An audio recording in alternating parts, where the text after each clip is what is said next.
Hi, welcome to my first PC build. This is it.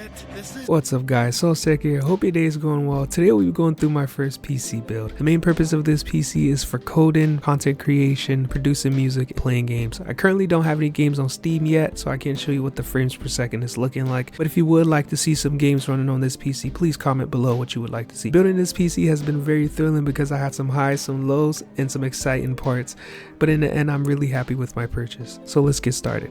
For the CPU, I went with the 13th Gen 13700K because it comes with the UHD graphics, and it does come in handy when you want to troubleshoot, and it did help me in this build because I did have some trouble. And to cool that CPU, I went with NZXT's Kraken ELITE 280. It's hard to fit in this case, and I'll show you a little case hack later on. For my GPU, I went the RTX 4070 Ti overclock because I got a good deal on it. No way. The case will be cooled by 3 Be Quiet Silent Wings 4 fans, 2 for the bottom that'll be pulling air in, and then 1 for the back that'll be pulling air in, and then the NZXT AIO will push air out at the top. For the motherboard, I went with the B760M Aorus Elite because it supports DDR5 and 64 gigabytes of DDR5, 5600 megahertz per second Corsair Dominator RAM. For my main SSD, it'll be the 6600 megabytes per second Crucial P5 Plus. Then the second one will be the P3, which is 5000 megabytes per second, and all this will be powered by 850 watt power supply from Corsair.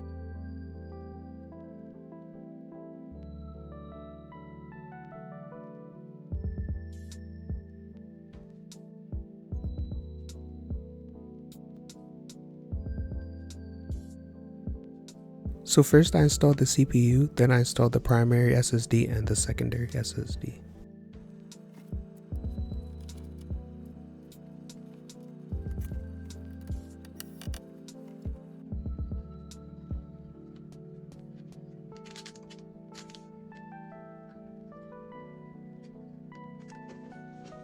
The next thing that I installed were the RAM sticks, but later on I removed them because the AIO has to go first.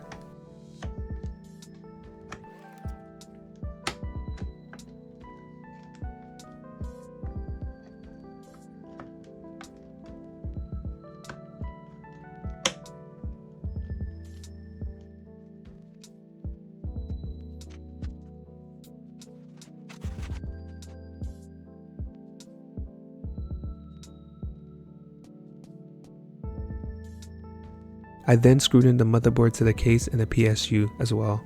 I later on had to remove the PSU because the AIO doesn't fit with that PSU in that position.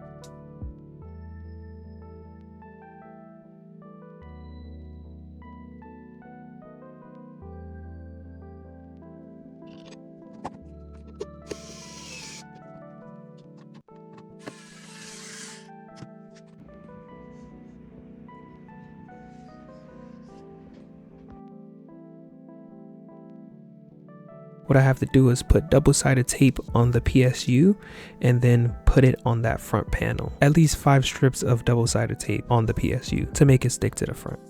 And on the top left, you'll see I don't have the CPU power cable plugged in, and this is what causes me a lot of issues later on when I'm trying to figure out what's wrong. So the case does have dust covers at the bottom since we'll be pulling air in from the bottom. It comes with dust covers at the top as well, but we take those off since we'll be pushing air out at the top. We don't need dust covers to block that.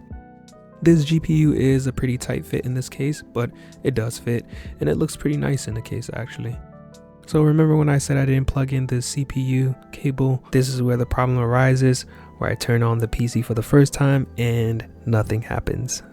I did a bunch of research. I saw some people say it could possibly be the RAM. Some people said it could be the GPU. So I was glad I had an integrated graphics, but ultimately it was just a CPU power cable not plugged in. So in the BIOS, I basically set up the RAM, and then I plugged in my USB drive that had Windows 11 installed on it and booted that up.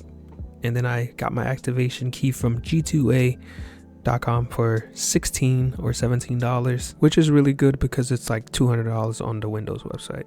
After all that was done, I got my GPU back in, and also I got some extensions for my fan so I could plug all fans into one plug. The reason why the cable management is hard in this case is because some of the cables are thick and the glass panel spacing is not really as spacious for those thick cables. So you have to tape things down and hide some of those cables under the PSU.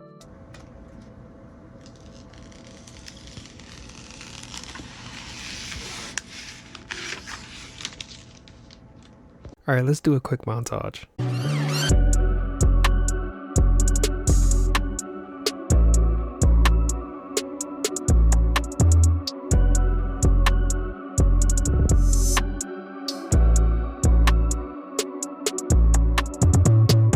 And if you made it to the end of the video, thank you so much for watching. Comment if you have any questions, and I'll see you on the next one. Bye.